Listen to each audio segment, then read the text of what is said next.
Hey guys, it's the Conic, and with 0.3 around the corner and coming with an egregious amount of changes to the way minion builds are going to be built, from the passive tree changes with nodes, we have absolutely no idea what they're going to do, and probably won't know till the league starts, all the way to support gem reworks. We have absolutely no idea what optimal gem setups are going to look like as of now. So in this video, I am going to be going over my rough league start plans and walking you through a bit of my thought process going into 0.3, so you would be equipped to have a successful league start even with all the lack of information we kind of have right now. Starting off, I plan on league starting Skeletal Brutes as my first build, and building off of that into potentially running Spectres if I or the community finds any Spectre that piques my interest. But for the purpose of this video, I'm going to be talking about Skeletal Brutes primarily. As for why I chose Skeletal Brutes, they were already a very strong option that I played in 0.2 that not only had a really good clear, but single target damage was also very good. But they also felt very safe to play, unlike something like Skeletal Mages who tend to stay behind the summoner to cast their spells. Brutes were always up in the face of the enemies, acting as a sort of meat shield for you, protecting you from like enemy aggro, projectiles, all that stuff. And then they also have like really good stun build up, and this effectively means that for single target enemies, they are going to be, I won't say perma stun, because there's this period after you stun a boss that they can't be easily stunned again, but they get stunned in the very first few seconds of a fight, and then they are stunned again a lot more frequently than most other builds that I have played so far, at least. And then on top of all the things I just mentioned, they were also buffed in 0.3, surprisingly, but they were actually buffed in multiple ways.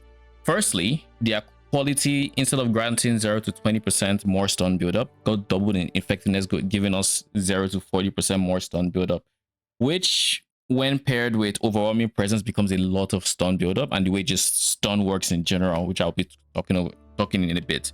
But speaking of overwhelming presence, that also saw a slight nerf, with its quality going from a flat amount of enemy stun threshold reduction to being aura effect, which reduces the amount of scaling we can have on overwhelming presence. TLDR, it is going to be a net positive in terms of how much stun we're actually accumulating with the brutes, especially on a budget. So like that's going to be really strong. And because the aura is going to have less of our stun requirement, this is why I opted for an Infernalist this time and not a Titan like I did in 0.2. Then they also saw a buff to their Boneshatter. The Boneshatter in question now does 50% more damage on its initial hit, because why not? And 100% more on its shockwave, so its wave clear is going to be a lot more insane somehow. And then that's not all, because they also got a command skill which enables the second way to play them, which I will be talking about in a bit. So there also were a few more indirect buffs, like Bones of Valor getting like movement speed, and Darkness Enthroned being teased and stuff like that. But these are the biggest buffs to the brutes that I saw I have seen so far. If you're enjoying the content and you haven't already, do consider liking and subscribing, as it helps a lot with the algorithm and with our 2025 goal of getting 2,000 subs, after which I will be doing a face reveal on stream and here on YouTube. There are going to be two main ways of building brutes in 0.3 that I foresee. The first, and this is the way I'm going to be scaling them, is to try to scale their physical damage as much as possible and rely on Boneshatter for wave clear without needing to do anything else. This variant is going to be taking advantage of the way stun works in PoE 2, which gives separate 50% more multipliers to physical damage and melee damage in terms of effectiveness to stun. This effectively means that brutes, by virtue of being brutes, have 125% more stun effectiveness than something like frost mages, as an example. And using this stun multipliers to proc Boneshatter very quickly. I also want to give a quick shout out to a YouTuber by the name of Uncle J that had a very interesting idea with brutes, impale, and the new persistent buff called Ravenous Swarm, which releases untargetable minions to damage nearby enemies to proc said impale. I will be testing this with this physical brutes variant, but I will leave a link to his video in the description for those that are curious as to what I am talking about. Now, for the second way I can see brutes being played in 0.3, it is going to be a very different setup from the first one. This one wants to take advantage of their new combat ability, which is called Shattering Roar. This makes them consume freeze to deal an area of effect damage around the frozen target. If this variant will either play with Skeletal Frost Mages, who also got a new command ability that applies an ice armor buff on nearby allies or allies in an area that you cast, giving them cold damage reflect and making them count as being frozen, making them suitable targets for the Brute's command skill. Now, other than using the Skeletal Frost Mage's ability, you could alternatively stack many sources of generic damages extra, like damages extra chaos for nearby allies, and pair this with an embiter support to have your Brutes convert all the sources of damages extra to damages extra cold.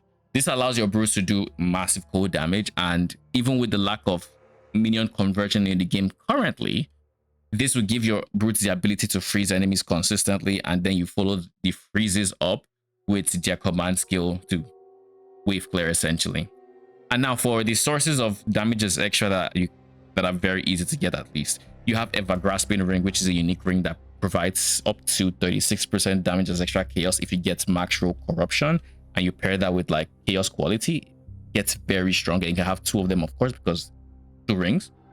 You can also get Unholy Might from Lich. This is another big source of damages extra for nearby allies, and you can mana stack with the Lich to get even more than the 30% base you would have had.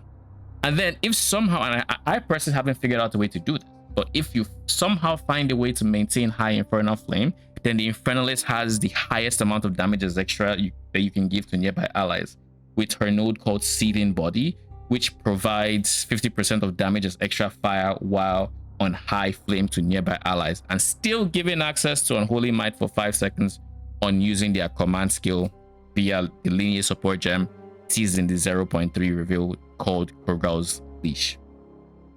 So effectively, they have the Ascendancy giving 50%, but they still have the 30% from Holy Might, which is insane. And the rings, of course. Now, for the things that can actually be somewhat planned, like Ascendancy choices, I plan to go Infernalist personally, and the order of Ascendancies I plan to take is starting off with Loyal Hellhound to get our Hellhound, and then giving him the support gem that allows you to redirect damage to him. I don't remember the name of the support gem off the top of my head, but that is the priority. Then we're going to, for second Ascendancy, I'm going to go for Altered Flesh for all the conversion to cold damage, lightning damage converted to fire damage, and then physical damage converted to chaos damage. This would have been a first, but the problem with taking this first is you're not going to have much chaos risk starting in like Act 2, where you get your first Ascendancy, and you wouldn't even have much health to capitalize on it when you get Baydat's Will, which is the follow-up. So it's just better to go for your Hellhound first. And then after Altered Flesh, we're going to be prioritizing Spirit Scaling for our third Ascendancy, which should give us a fair amount of more minions.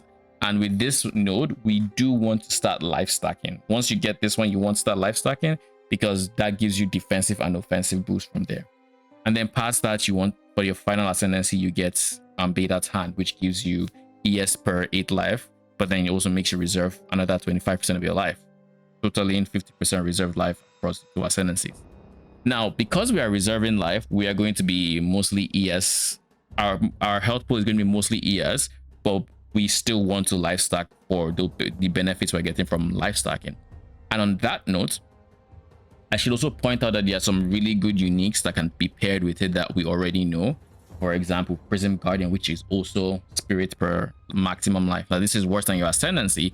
However, it doesn't reserve anything more, and because we're already life stacking, it is just a net positive to have overall. I have also included other uniques to consider, not necessarily stuff that will 100% be in the end game, but just things that are good for you to have at least early on or on a budget. As an example, Enfolding Dawn.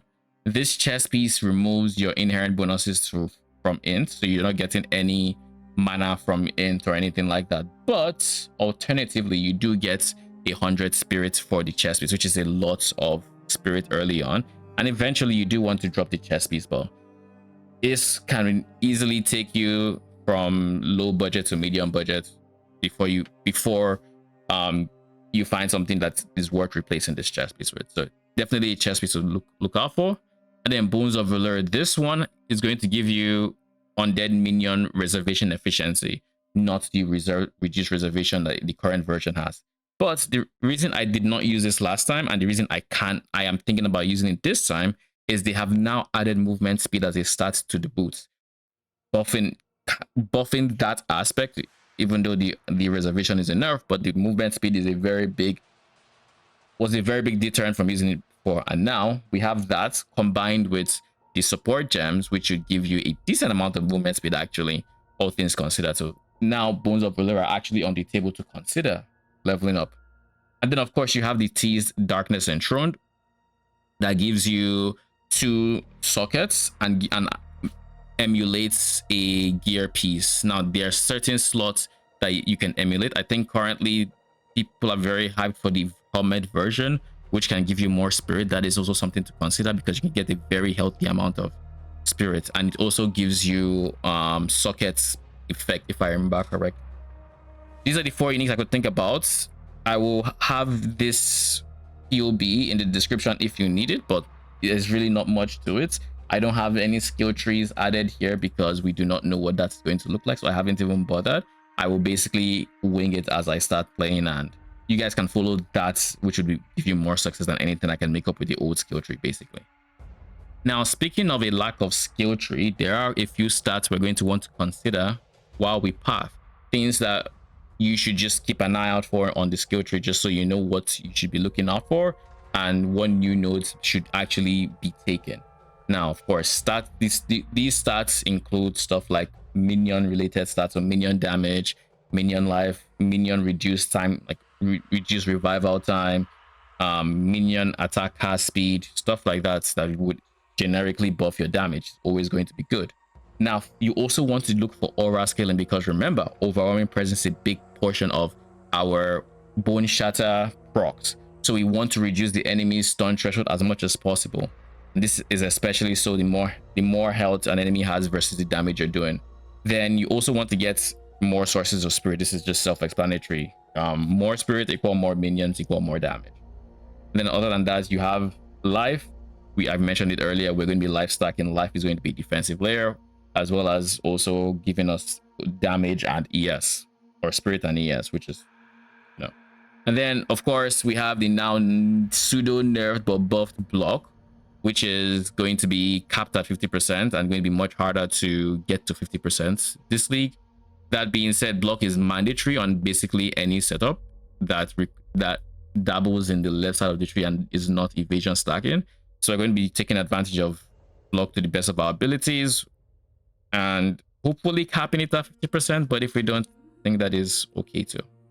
And of course, there's always the possibility, and we don't know this, but there's also always the possibility that there are now nodes of like max block chance on the tree that we might want to really look at or consider getting for the purpose of our defensive layering.